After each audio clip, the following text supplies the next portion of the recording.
की सच्चाई, सच छुपने नहीं देंगे। लगातार जो है बहुजन का प्रोग्राम हो रहा है, लेकिन फिर भी बहुजन नहीं जाग रहा है, कैसे देखते हैं?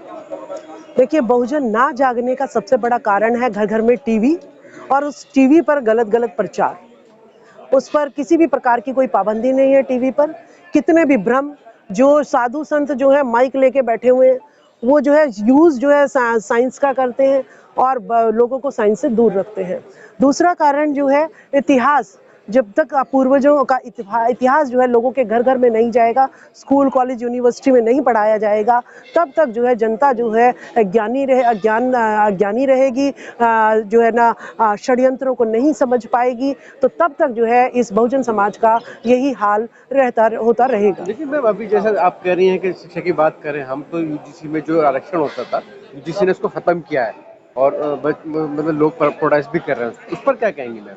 तो क्या साजिश है जो रखना चाहते हैं? देखिए, ज्योतिबा फुले जी ने जो है, जब साइमन कमीशन आया था तब उन्होंने कहा था कि भाई हमारे लोगों को शासन और प्रशासन में जो है हिस्सेदारी नहीं दी जाती है।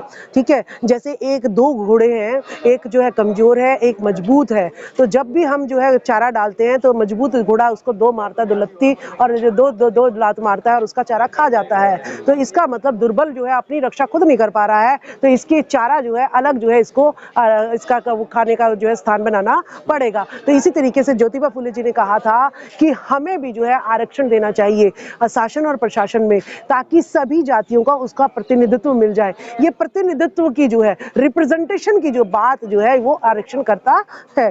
और अब अगर सरकार आरक्षण को हटा रही है तो सबसे पहले वो डाटा जो है जनता के सामने साझा करे कि आरक्षण इतने साल हो गए लागू हुए और आपके जो है गवर्नर इतने बन गए हैं, मुख्यमंत्री इतने बन गए हैं, असिस्टेंट प्रोफेसर आपके इतने बन गए हैं, एसोसिएट प्रोफेसर इतने बन गए, लेक्चरर इतने बन गए, जो है ना आपके पार्लियामेंट में इतने लोग बैठे हैं, आपके राष्ट्रपति भवन में इतने लोग बैठे हैं। डाटा साझा करें ना, तब वो आरक्षण खत्म करें।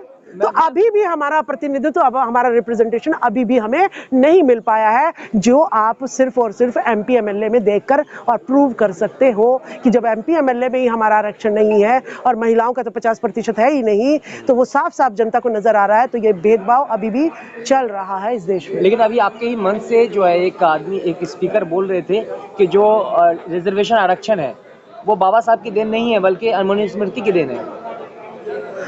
देखिए वो हर किसी की अपनी समझ होती है। वो ये कहना चाहते होंगे कि पहले देश जो है मूल निवासियों का था, वो यहाँ के शासक थे।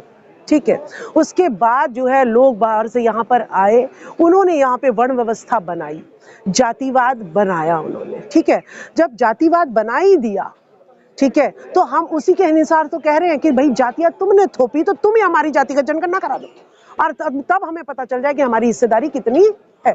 हम उनका वार उन्हीं पर ही जो है पलटवार कर रहे हैं। ठीक है, तो हम ये नहीं कह रहे कि भाई आप जो है, अगर आपने जातियां बनाई है, आपने वर्ण व्यवस्था बनाई है, तो आप जो है उसके आधार पर हमें आरक्षण दो। ठीक है, लेकिन मैम, सवाल ये आता है कि जहाँ शिक्षा की बात होती है, दलित या बहुजन समाज दूर रहता है, लेकिन जहाँ दंगे होते हैं या बंगा उठाने की बात होती है, वहाँ सबसे आगे होते हैं। तो ये कौन कर रहा है? देखिए, अभी जो है ना, ये सवाल बहुत अच्छा उठाया आपने। अभी जो है वैकेंसी निकली थी, यूक्रेन की निकली थी कि वहाँ पर जो है इजराइल की निकली थी। तो वहाँ पर देखिए युद्ध चल रहा है इजराइल में। ठीक है, लेकिन उसके बावजूद भी भारतीय वहाँ पर जाने को तैयार है। क्या कारण है, क्यों मरने के लिए जा रहे हैं? वो इसलिए मरने के लिए जा रहे हैं कि रोज भूखा मरने से अच्छा, रोज परिवार को भूखा मरने से अच्छा तो वहां पर मुझे काम मिल रहा है, तो क्यों ना मैं जो है खुद मर के अपने लोगों को जो है, अपने घर को, अपने परिवार को जो है भूखमरी से जो है रोक सकूं। ठीक है, तो इसीलिए जो है ये देश में चल रहा है इस तरीके की व्यवस्था, तो लोगों को जो है ये ऐसा करना पड़ता है। जिस तरह से अभी अब देखा गया है कि इंडिया गठबंधन से जो सीनियर लीडर नीतीश कुमार जो है फिर से पलट गए हैं, क्या लगता है इंडिया का लौटा है, वो सीनियर बता रहे हैं। इंडिया गठबंधन क्या लगता है लड़खड़ा जाएगा चुनाव से पहले ही? देखिए बिल्कुल लड़खड़ाएगा, क्योंकि जो है कांग्रेस ने जो है 4 राज्यों में जो है ओबीसी को कोई भी आप देखेंगे कि विधायकों की टिकट जो है उनकी जनसंख्या के अनुरूप नहीं दी, और ना जहां जहां कांग्रेस थी वहां पर जातिगत जनगणना कराई। तो कोई भी रूल वो मानने को तैयार नहीं है। तो अगर नीतीश जी जाते हैं तो कांग्रेस को इसका हर्जाना जो है भरना पड़ेगा, जरूर भरना पड़ेगा।